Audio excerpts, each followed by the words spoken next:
Making sales social to me has become much more about building community. Not necessarily only with your prospects or with your customers, but really building an ecosystem around sales.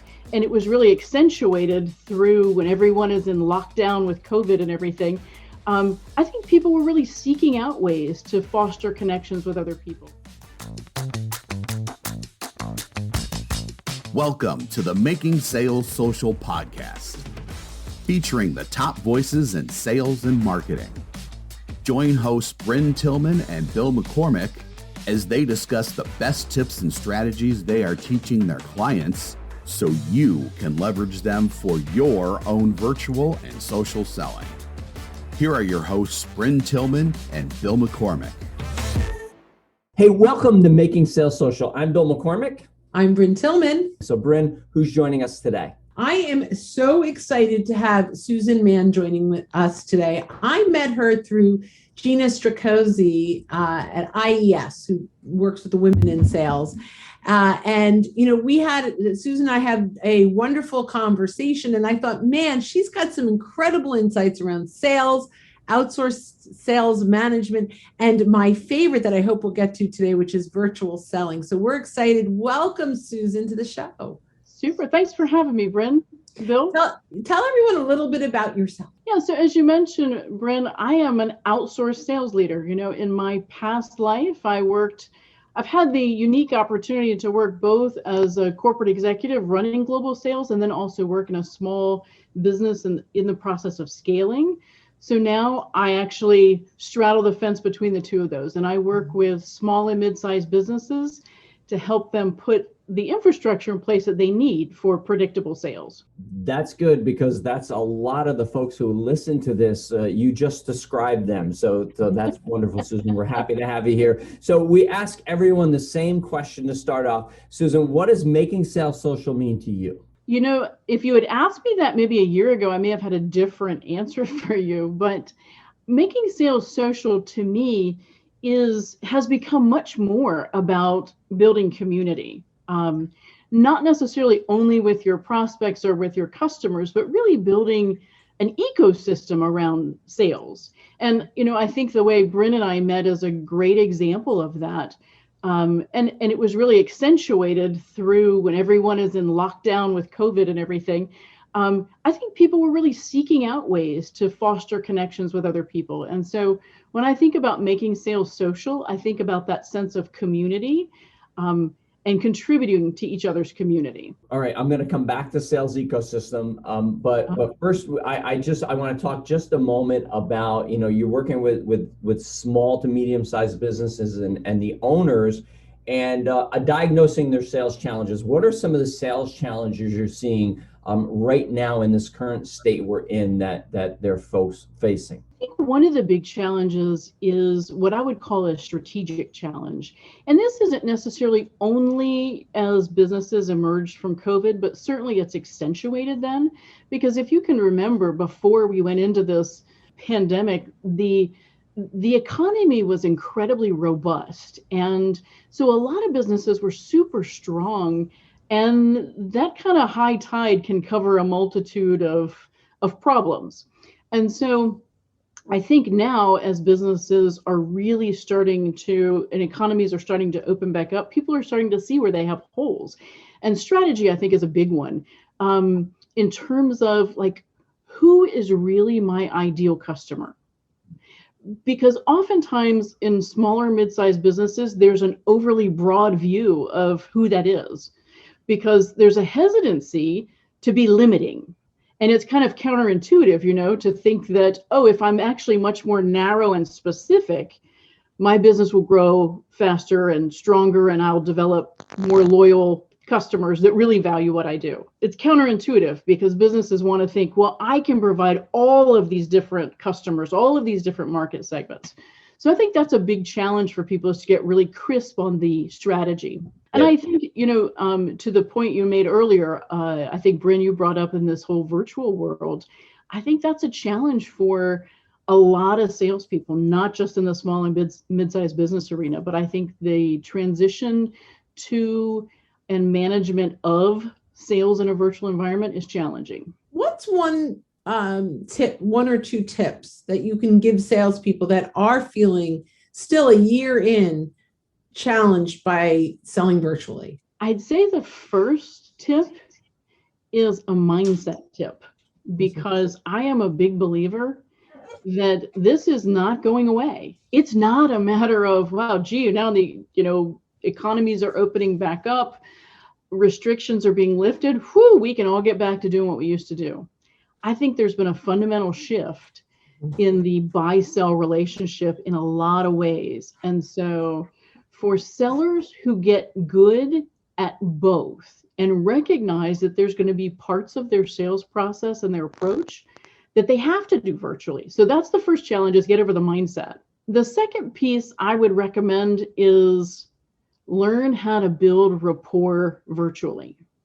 And it starts by being human, I love that. We talk a lot about authentic social selling, about being an authentic social seller. And when you talk about, it starts with being human, whether you're selling or meeting and building relationships on LinkedIn or via Zoom, we do see this challenge where people flock to cold calling versus relationship building. Yeah. They flock to connect and pitch. Or even I get on a Zoom call and I don't know how to build rapport like I would have if I were sitting next to someone. Right. Here's the problem, Bryn, is that you have to be much more intentional in a virtual environment. So things that would happen organically when you're face to face don't happen that way on a Zoom call. And so people go right to connect and pitch.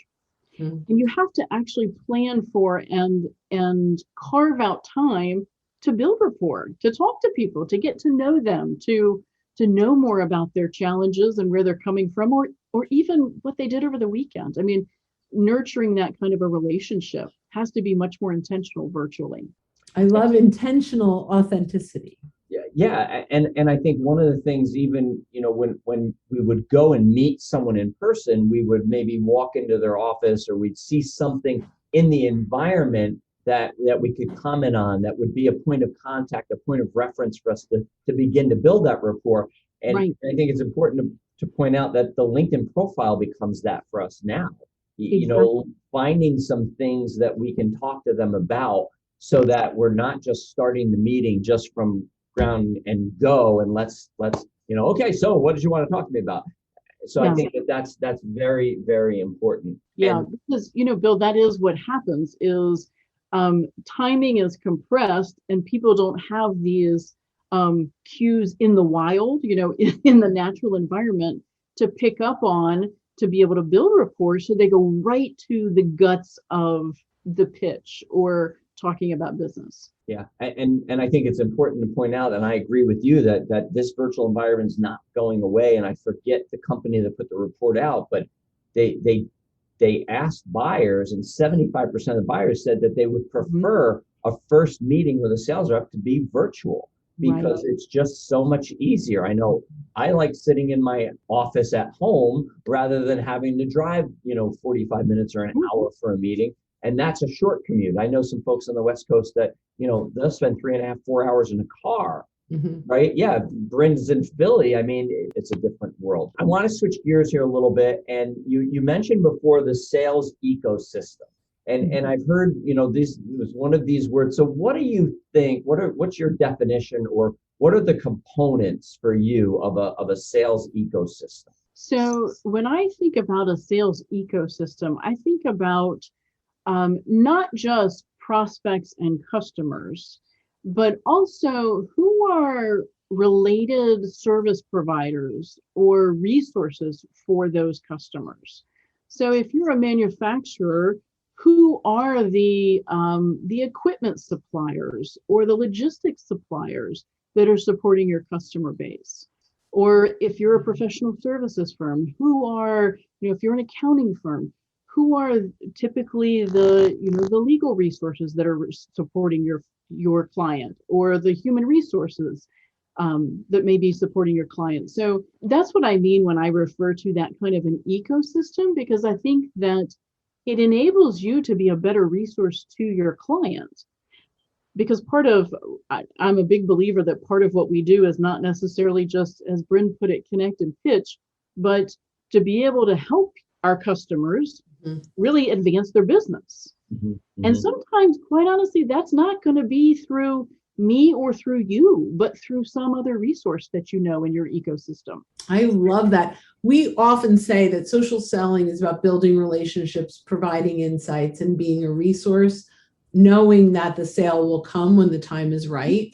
But I also love that, as a resource, that also means, if you're not the right one to solve their challenge, that you are the right one who introduced them to the right one, right? Exactly. And so I love that ecosystem. And quite honestly, our business has thrived on sales trainers and other sales professionals referring our business, but we are really, really good at referring business out. And so I think it's when you've got that balance, you talk about work-life balance, but referral balance can really have a big impact on growing your pipeline.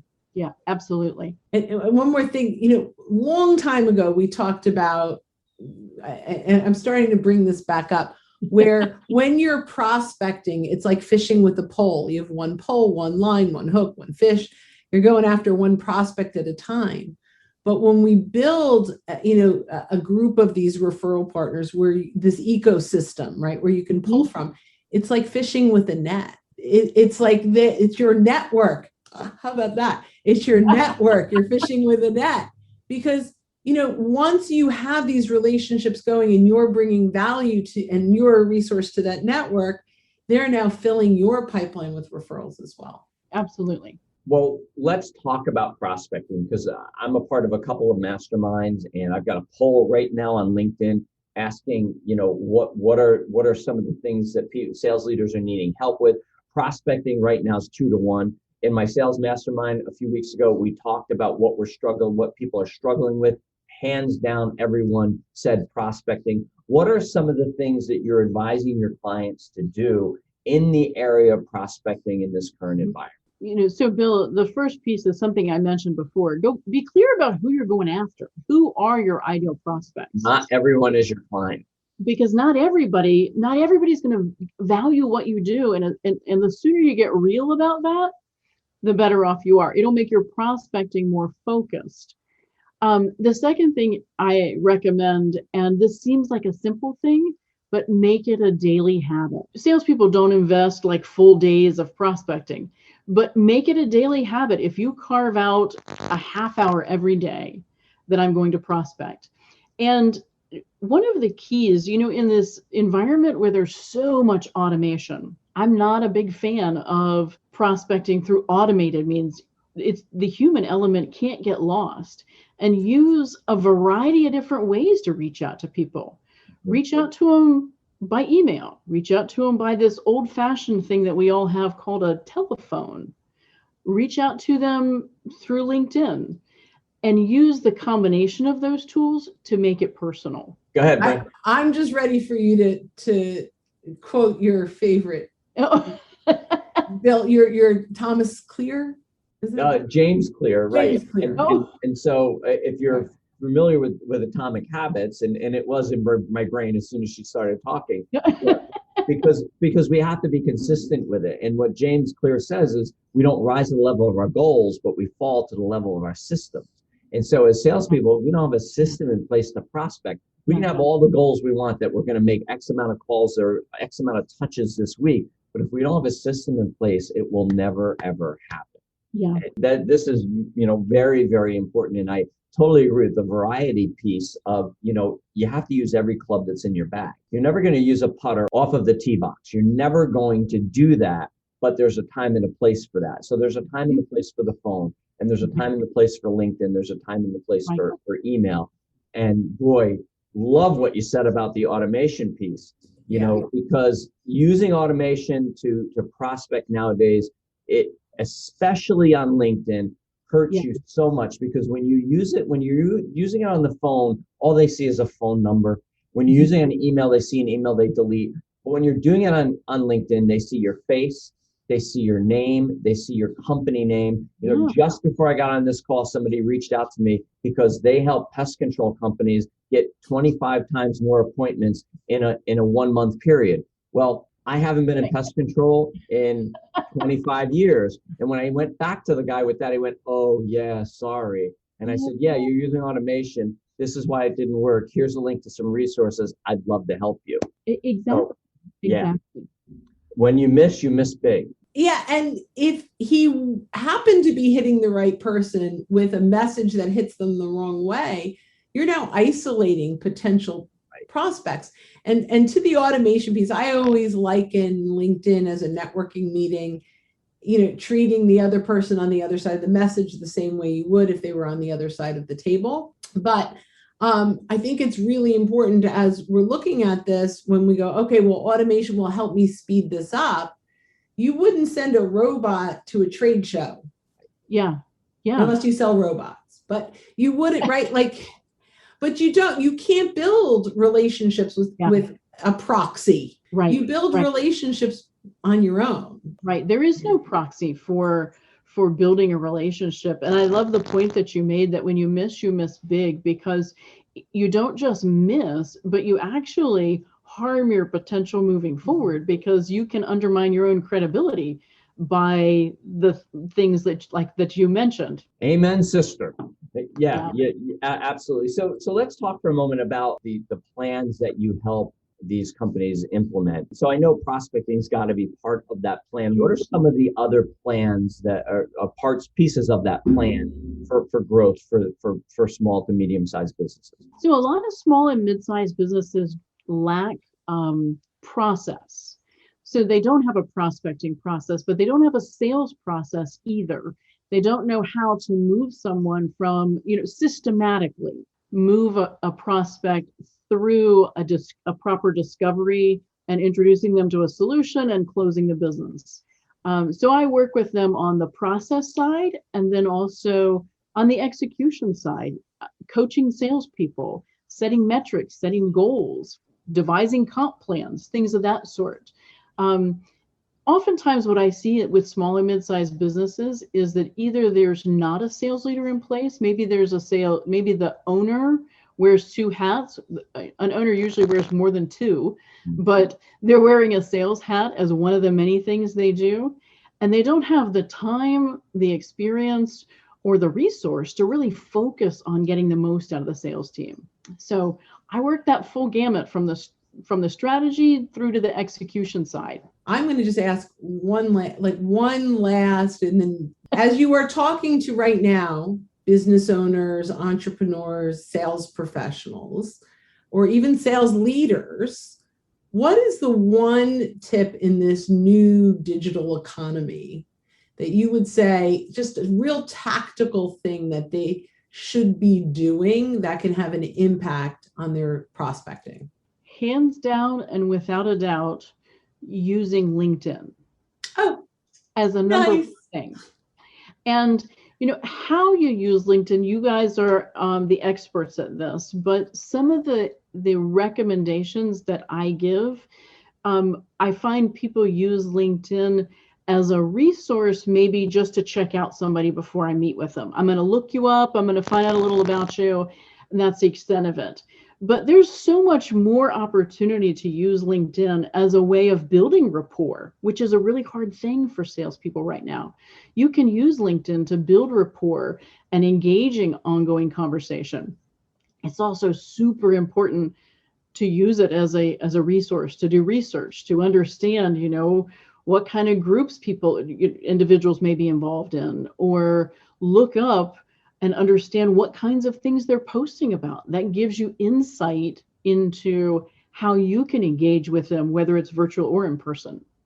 We call it social listening. Yes. Oh, well, see, I told you would know more about this. No, it's not more, but I think that's great. I mean, there's so much that we can do. The last piece on that topic that I want to mention is shared connections. Mm-hmm. That is a powerful way. Yeah. If you see you have a few shared connections and you're going to be having a conversation with this person the next few days, reach out to them and see if you can get any insights. And if you get someone that knows them well, starting a conversation with, hey, Bill McCormick says hi, changes the whole playing field. Yeah, absolutely. The whole conversation is different from there. Yeah. Come in with much higher credibility. So unfortunately, we are at the end of our time together. Susan, thank you so much for being with us here today. Tell our listeners how they can stay in touch with you and take advantage of getting further and more insights from you. Perfect. Thank you very much for having me. You can find me on LinkedIn. You can also reach out to me at www.thecomposssolutions.com.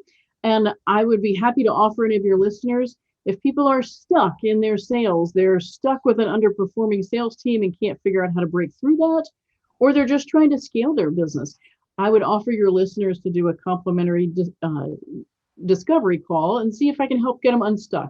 I spend a lot of time on diagnosis, and I can't promise I can help you, but I can point you in the right direction, help you figure out your root cause and how to get unstuck. Wonderful. Well, thank you so much for that very generous offer. And thank you to all of our listeners for being with us. And as you're going about your week this week, don't forget to make your sales social. Bye-bye.